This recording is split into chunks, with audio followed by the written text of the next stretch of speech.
আমরা এই মুহূর্তে দাঁড়িয়ে আছি পার্ক সার্কাস স্টেশনে, যেখানে গতকাল রাতে বুলডোজার চালিয়ে হকারদের উচ্ছেদ করা হয়েছে।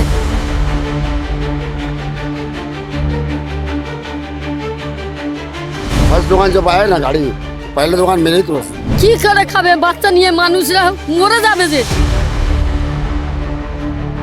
27 তারিখে আমাদের নোটিশ ছিল, বলে গেছিল জানাতে হবে না, হকারদের তুলে দেওয়া গরিব মানুষ করে খেতে সেটা অবশ্যই খারাপ, কিন্তু রেলের স্বার্থে বা আমাদের জাতিদের স্বার্থে এটা খুব ভালো কাজ হচ্ছে। বেশ সুবিধাই হচ্ছে, অসুবিধা নেই। কচি কচি বাচ্চা নিয়ে তারা কোথায় যাবে? ভালোই হতো, একটু গরিব মানুষরা করে খাচ্ছিল।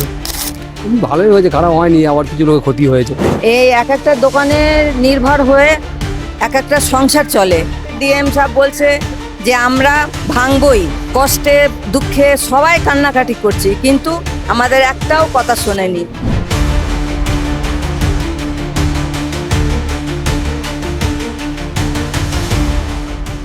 আমরা এই মুহূর্তে দাঁড়িয়ে আছি পার্ক সার্কাস স্টেশনে, যেখানে গতকাল রাতে বুলডোজার চালিয়ে হকারদের উচ্ছেদ করে দেওয়া হয়েছিল। রেল কর্তৃপক্ষ সূত্রে জানা গেছে, হকারদের চলতি মাসের শুরুতেই নোটিশ দিয়ে জানানো হয়েছে তাদের দোকানপাট সব গুটিয়ে নেওয়ার জন্য, কিন্তু তারপরেও কোনো রকম কোনো কিছু পদক্ষেপ হকাররা নেয়নি তাদের দোকান নিয়ে। এরপর গতকাল সকাল থেকে হকারদের জানানো হয়েছে রেল কর্তৃপক্ষের তরফ থেকে যে গতকাল বুলডোজার চালানো হবে। তারপরেও তারা কোনো কিছু না করায় তারা রাত 11:30 নাগাদ বুলডোজার নিয়ে আসে এবং সমস্ত দোকান ভেঙে দেয়। চলুন জেনে নেব আমরা ডেলি প্যাসেঞ্জাররা কি বলছে আর যাদের দোকান ভাঙা হয়েছে তারা কি বলছে। फर्स्ट दुकान जब आया ना गाड़ी, तो पहले दुकान मेरे ही तो। तोड़ने के बाद पहले पुलिस आया, बोला आप लोग सब सामान हटा लीजिए जल्दी जल्दी। हम लोग हटा लिए, उसके बाद आया, रेगर में खड़े थे। जब मेरा दुकान तोड़ा हम रो दिए, मैंने आँख सांस उठ लिया। पहले हम्बड़ मारा, पहले पूरा चुकना चुर कर दिया, सब भाग दिया। রেলের তরফ থেকে আগে জানানো হয়নি। ना ये सब कुछ बोला ही नहीं। पहले वो हम नोटिस किया था बहुत पहले, वो पोस्टर लगा हुआ था, पोस्टर खत्म हुआ, उसका कोई नहीं बोला।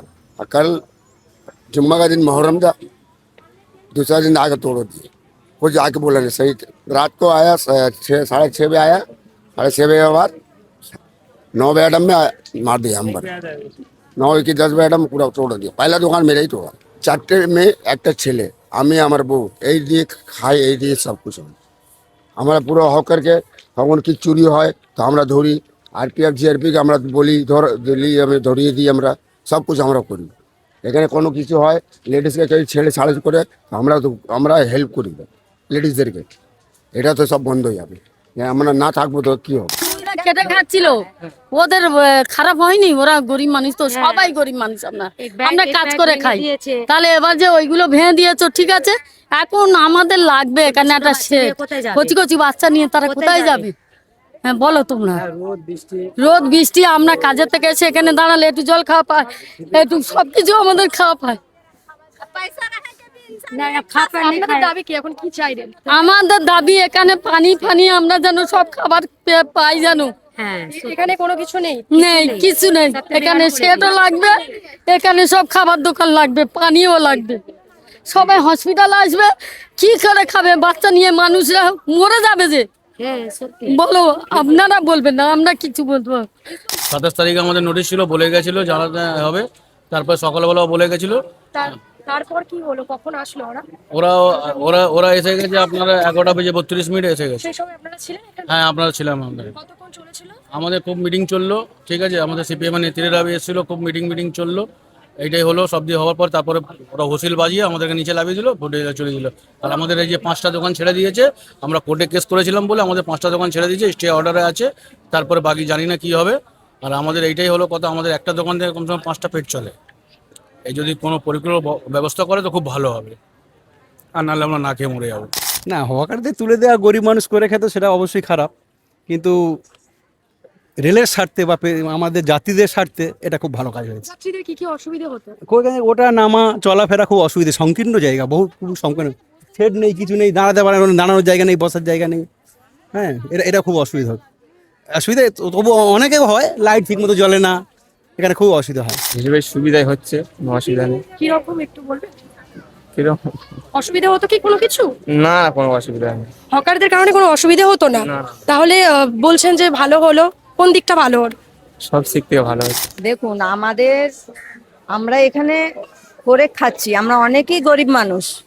এই এক একটা দোকানের নির্ভর হয়ে এক একটা সংসার চলে। হ্যাঁ, তা রয়ে গেল। আমরা অনেক দিন থেকে আমার দোকান আছে, হ্যাঁ না, কিন্তু প্রথমে আমাদের 1 মাস আগে আমাদের নোটিশ দিয়েছিল, কিন্তু সে নোটিশকে আমরা অতটা ভ্যালু দিইনি, ঠিক আছে। কিন্তু কাল এক ব্যাগ এসে সকালে এসে বলছে তোমরা সব দোকান খালি করো, হ্যাঁ, আমরা 9টা পর্যন্ত ট্রেন চলবে, তারপর 10টা পর্যন্ত বন্ধ হবে, আমরা ভেঙে দেবো। আমরা অতটা বুঝতে পারিনি, কিন্তু আমাদের সবাই এসেছিল আমাদের সাথে, হ্যাঁ, বালিগঞ্জ থেকে এখান দিয়ে ওখান দিয়ে সকলেই আমাদের উৎসাহ দিয়েছে। আমরা অনেক মিছিল করেছি, ঘুরেছি। তখন বলছে ডিএম সাহেব বলছে যে আমরা ভাঙবই, তোমরা কিছু বি করো, বাইরে করো, কিন্তু আমরা ভাঙবো। তো আমরা তো সবাই একদম কষ্টে দুঃখে সবাই কান্নাকাটি করছি, কিন্তু আমাদের একটাও কথা শোনেনি, হ্যাঁ। তো একদিক দিয়ে ভাঙা শুরু হলো, একদম পুরো পাল্টে ইয়েতে নিয়ে চলে গেল। আমি বলতে চাই এই যে মোদিজি, সত্যি কথা, হ্যাঁ, উনি যে বলছে খালি করো, উনি তো একজন হকার, উনি তো একজন চায়ের হকার। উনি পশ্চিমবাংলায় এসে ঝালমুড়ি খেয়ে আর ওই ঝালমুড়ি আলাদের এত কষ্ট দিয়েছে। প্রতিটা স্টেশনে, একটা স্টেশনে নয়, প্রতিটা স্টেশনে কোটি কোটি মানুষ কি করবে বলো? থাকলে ভালোই হতো, একটু গরিব মানুষরা করে খাচ্ছিল, ঠিক আছে। কেন মানে কেন আমাদের নিরাপত্তা ছিল, রাত্রিবেলা রাত্রিতে যাওয়া, এরম এলাকায়। ভালোই হয়েছে, খারাপ হয়নি, আবার কিছু লোকের ক্ষতি হয়েছে। ভালো কেন হয়েছে? যাতায়াত করতে লোকের সুবিধা হতো, দাঁড়াতে হতো না বর্ষার সময়, এই জন্য। আর কিছু লোক ক্ষতি হয়েছে, যা করে খেত গরিব লোক।